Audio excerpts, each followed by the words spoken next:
Bagian yang ketiga adalah dari teori motivasi adalah motivasi internal. Yang pertama self motivation and self management. Motivasi yang dibangkitkan dari dalam diri sendiri. Pada pendekatan ini, motivasi pekerja diupayakan bangkit dari dalam diri pekerja itu sendiri atau kesadaran atau yang dikenal dengan nama inner motivation. Yang ketiga adalah pendekatan ini relatif lebih sulit namun lebih efektif jika mampu dilakukan. Yang keempat, proses pembelajaran dan efektivitas peran atasan sangat menentukan keberhasilan di dalam pendekatan ini. Teknik motivasi ada beberapa hal yang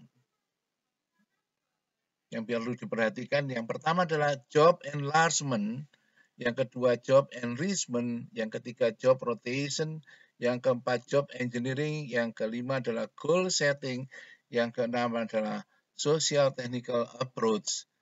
Yang pertama, job enlargement.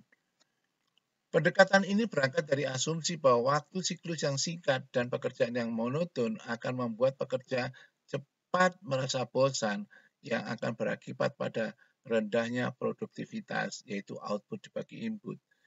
Yang kedua, treatment atau perlakuan yang diberikan adalah horizontal job loading atau quantity diberikan tambahan pekerjaan yang sejenis. Yang ketiga, semakin banyak pekerjaan atau kegiatan yang harus dilakukan maka akan memperlama waktu siklus dan akan menghindari cepat munculnya rasa bosan, yaitu pekerjaannya ditambahkan, job enlargement. Yang kedua, job enrichment, yaitu berbeda dengan pendekatan job enrichment, treatment atau perlakuan yang diberikan vertical job loading atau quantity yang ditambahkan unsur kualitas daripada isi pekerjaan. Yang ketiga adalah isi pekerjaan atau kegiatan adalah unsur-unsur motivating factor atau satisfying factor yang dikemukakan oleh Frederick Herzberg, yaitu pekerjaannya adalah diperkaya sehingga kualitasnya ditingkatkan. Job rotation pendekatan ini bertujuan untuk menghindari tumbuhnya rasa bosan dalam diri pekerja. Treatment atau perlakuan yang diberikan atau melakukan perputaran atau rotasi pekerjaan. Yang ketiga, teknik memotivasi ini terkait dengan pengelolaan sumber daya manusia yaitu penempatan atau placement dan kebijakan karier. Job engineering yaitu dasar dari pendekatan ini adalah memperhatikan faktor-faktor teknis perlakuan,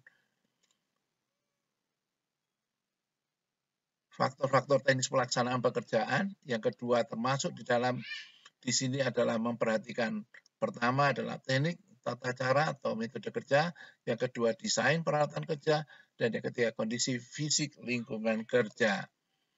Goal setting teori pendekatan ini berangkat dari asumsi bahwa motivasi kerja akan meningkat bila mana apa yang menjadi sasaran kerja adalah jelas. Dua, motivasi kerja akan lebih meningkat lagi bila mana dalam penempatan sasaran kerja ini para karyawan turut dilibatkan. Yang ketiga, dua faktor penting yaitu pekerjaan menantang atau challenging work dan keterlibatan involvement. Yang berikutnya adalah social technical approach. Dasar dari pendekatan ini adalah melihat organisasi sebagai suatu sistem yang terdiri dari komponen sosial dan teknologi. Yang kedua, pendekatan ini memperhatikan interface antara sistem teknologi dan sistem sosial.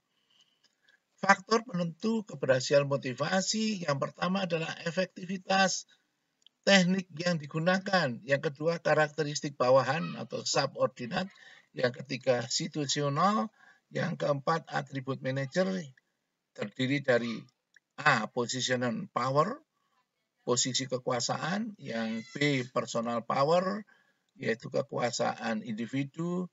Yang C adalah critical skill, kemampuan keterampilan kritis. Ringkasan, yaitu topik ini membahas tentang definisi motivasi, teori isi, teori proses, 5 kebutuhan dasar manusia, teori 3 need, yang berikutnya adalah tungku panas yang membara, yang ketujuh adalah teori X dan Y, yang ke-8 adalah teori Z, Yang ke-9 adalah teori equated theory. Soal-soal yang latihan silahkan dikerjakan. Daftar pustaka, kemudian biodata daripada sang pengajar, Bambang Sab dan Mas Roni. Terima kasih atas perhatiannya.